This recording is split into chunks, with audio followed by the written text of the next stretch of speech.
শীতকাল আসলেই হাঁস খাওয়ার ধুম পড়ে যায়। কারণ শীতে হাঁসে যে টেস্টটা পাওয়া যায় তা অন্য সময় পাওয়া যায় না।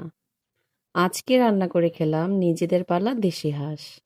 আসসালামু আলাইকুম, কেমন আছেন সবাই? আশা করি ভালো আছেন। আমিও ভালো আছি। শ্বশুরবাড়ি সুন্দর জুটি সেটা মনের মতো হয়।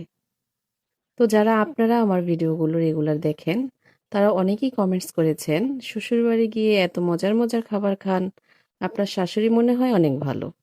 হ্যাঁ, সত্যিই অনেক ভালো। প্রতিদিন মজার মজার রান্না করে খাওয়ায়। সবকিছুর জন্যই ভাগ্য লাগে। সত্যি বলতে কি আমার শাশুড়ি হচ্ছে আমার আরেকটি মা। ভাগ্য করে এরকম শাশুড়ি মিলে। তো সবকিছুর জন্যই আলহামদুলিল্লাহ। আমার শাশুড়ি মার ৩টি ছেলের বউ।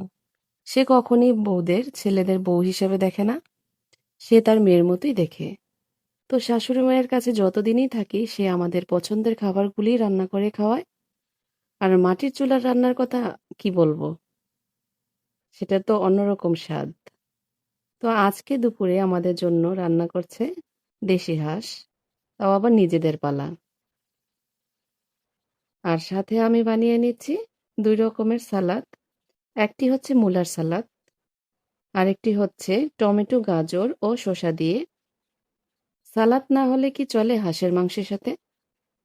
এখানে মূলোর সালাদটা বানিয়ে সাথে দিয়ে দিলাম সরিষার তেল।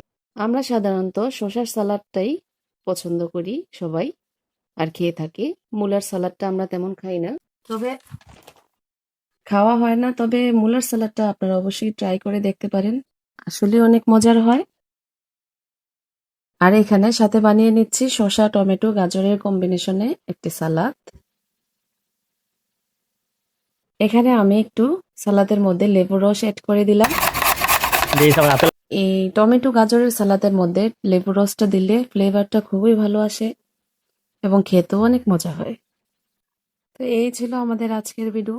সবাই ভালো থাকবেন, দেখা হবে নেক্সট কোনো ভিডিওতে। আল্লাহ হাফেজ।